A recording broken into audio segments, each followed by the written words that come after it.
नाज़रीन, आवाज़ न्यूज़ में भली कार आऊँ आहियां बिशारत सुमरो। नज़र जनासी ख़ासि ख़बर।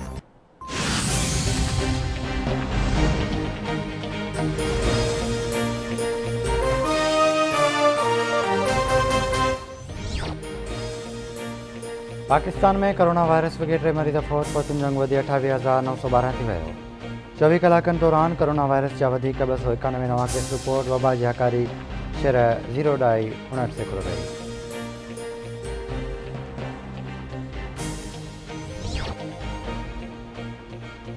सन वेझो जलसे खां वापसि ईंदे जियालनि जी बस सां हादसो। 3 ॼणा फ़ौत, 25 खां वधीक ज़ख़्मी ऐं फ़ौतियुनि खे मांझंद अस्पताल मुंतक़िल कयो वियो। अस्पताल में एमरजेंसी लागू। गढ़ी ख़ुदाबख़्श खां हैदराबाद ऐं कराची खां लाड़कानो तरफ़ वेंदड़ कोचनि में आम्हूं साम्हूं टकर थियो, जंहिं सबबि हादसो पेश आयो।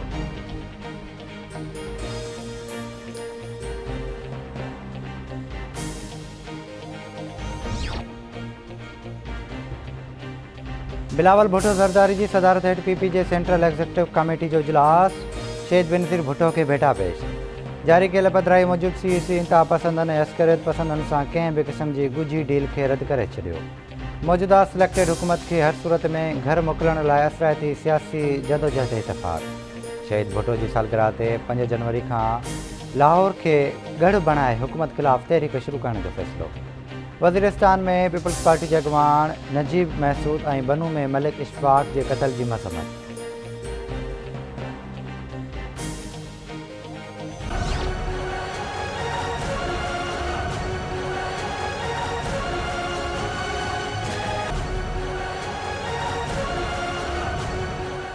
तैयारी पकड़ो, मैं आ रहा हूँ। इस मुल्क के कोई कोना को नहीं छोड़ेंगे। हम लाहौर में अपना बेस बनाएंगे, हम लाहौर में बैठेंगे। इस हुकूमत का खात्मा का कहानी उस शहर से शुरू होगा जहां से पाकिस्तान पीपल्स पार्टी की बुनियाद रखी गई थी। अब दीवारों पे लिखा चुका है कि कठपुतली को जाना होगा।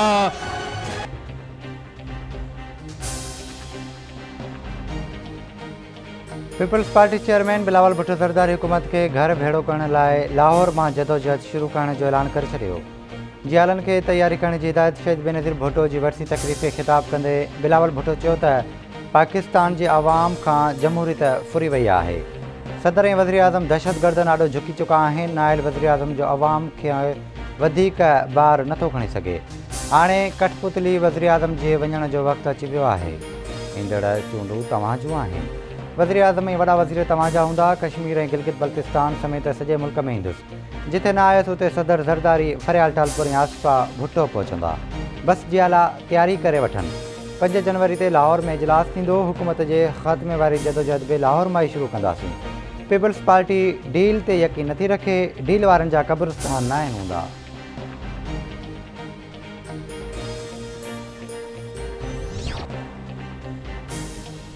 असांजो मंशूर ऐं सोच ऐं आवाम जी ख़िदमत करणु आहे। हमेशह ग़रीब रहण सां असांजी क़िस्मत न आहे। पाकिस्तान अमीर मुल्क आहे पर हिननि खे अक़ल न आहे। हाणे वक़्तु परे न आहे, आवाम जी हुकूमत बीहर ईंदी। अॻूणे सदर आसिफ अली ज़रदारी जो शहीद राणी बेनज़ीर भुट्टो जी 14वीं वरसी में जलसे खे ख़िताब। चवे थो, बिलावल अवां जी तक़दीर बदिलाईंदो। जेका वाइदा मूं बीबी सां कया हुआ आहिस्ता आहिस्ता पूरो करे रहियो आहियां। आसिफ ज़रदारी इस्लामाबाद मां ओचितो गढ़ी ख़ुदाबख़्श भुट्टो पहुतो ऐं जलसे खे मुख़्तसिर ख़िताब कयो। दुख जी ॻाल्हि आहे त बेनज़ीर भुट्टो जी वरसी ते नंढे क़द जा सियासतदान पंहिंजे क़द खां बि नंढियूं ॻाल्हियूं करे रहिया आहिनि। पीपल्स पार्टी जहिड़ी पार्टी खे ज़रदारियुनि इलाइक़ाई पार्टी बणाए छॾियो आहे। वफ़ाक़ी वज़ीर फवाद चौधरी जो बिलावल भुट्टो जे ख़िताब ते रद्दअमल। जारी कयल बयान में फवाद चौधरी चयो त भुट्टो जहिड़े क़दावर सियासतदान जी सियासत अॼु सियासी ॼामड़नि हवाले आहे। जॾहिं सियासी पार्टीज़ जो स्ट्रक्चर न हुजे त अहिड़ो नुक़सानु थींदो आहे।